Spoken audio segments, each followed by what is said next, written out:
যে বিভিন্ন অজুহাতে তথাকথিত বায়তুল মালের জন্য কর্মকর্তা কর্মচারীদের কাছ থেকে জোরপূর্বক চাঁদা আদায় করা হয়েছে। এই অবৈধ দাবি প্রত্যাখ্যান করা, সংশ্লিষ্ট গোষ্ঠীর মতাদর্শে বিশ্বাসী না হওয়ায় অনেক কর্মকর্তা কর্মচারীকে মিথ্যা অভিযোগে জড়ানো, মানসিকভাবে নিপীড়ন এবং চাকরিচ্যুত করা হয়েছে, যা স্পষ্ট ক্ষমতার অপব্যবহার এবং ব্যাংকের নীতিমালার পরিপন্থী।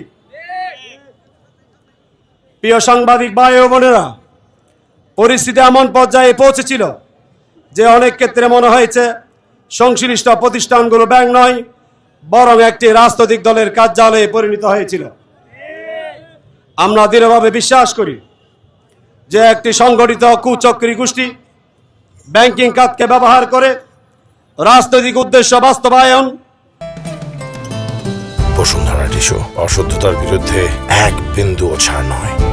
আর্থিক সুবিধা অর্জনের লক্ষ্যে পরিকল্পিতভাবে এ বৈষম্যমূলক ব্যবস্থা গ্রহণ করেছে, যা অত্যন্ত নিন্দনীয়।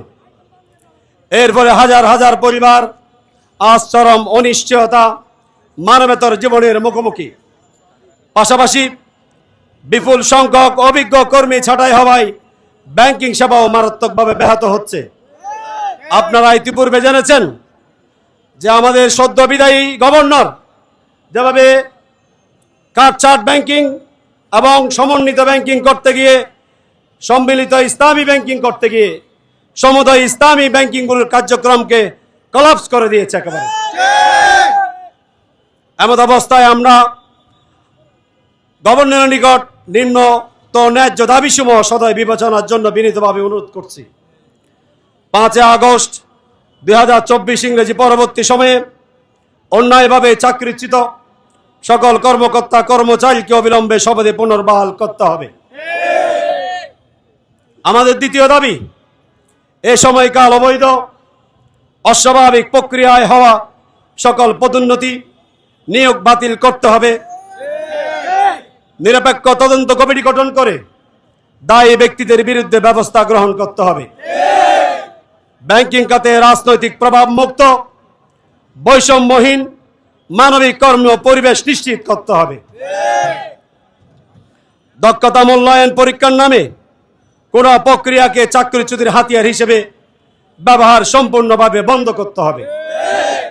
বর্তমান বিতর্কিত ও অবৈধ ও ম্যানেজমেন্ট বাতিল করে দক্ষ ও পেশাদার বোর্ড ম্যানেজমেন্ট পুনর্গঠন করতে হবে, যাদের মাধ্যমে পেশাদার ব্যাংকারদের কর্মক্ষেত্রে ফিরে আসার সুযোগ সৃষ্টি হবে বলে আমরা মনে করি। ব্যাংকের আভ্যন্তরীণ শৃঙ্খলা, সুশাসন এবং কর্মীদের ন্যায্য অধিকার নিশ্চিত করতে হবে।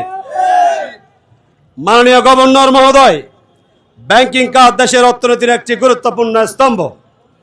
এই খাতে বৈষম্য, রাজনৈতিক হয়রানি, সংগঠিত নিপীড়ন চলতে থাকলে তা শুধু কর্মকর্তা কর্মচারীদের জীবনেই নয়, বরং দেশের অর্থনৈতিক স্থিতিশীলতা মারাত্মকভাবে ক্ষতিগ্রস্ত করবে বলে আমরা বিশ্বাস করি। অতএব আমাদের আজকের ন্যায্য দাবিগুলো গুরুত্ব সহকারে বিবেচনা করে আপনার আশু হস্তক্ষেপ এবং ন্যায় বিচার প্রার্থনা করছি। আমরা আজকে এখানে যারা সমবেত হয়েছি, ইসলামী ব্যাংক বাংলাদেশ পিএসসির কর্মকর্তা কর্মচারীবৃন্দ, ফার্স্ট সিকিউরিটি ইসলামী ব্যাংক পিএসসির কর্মকর্তা কর্মচারীবৃন্দ, ইউনিয়ন ব্যাংক পিএসসির কর্মকর্তা কর্মচারীবৃন্দ, আলা রাফা ইসলামী ব্যাংক পিএসসির কর্মকর্তা কর্মচারীবৃন্দ, সোশ্যাল ইসলামী ব্যাংক পিএসসির কর্মকর্তা কর্মচারীবৃন্দ, গ্লোবাল ইসলামী ব্যাংকের কর্মকর্তা কর্মচারীবৃন্দ,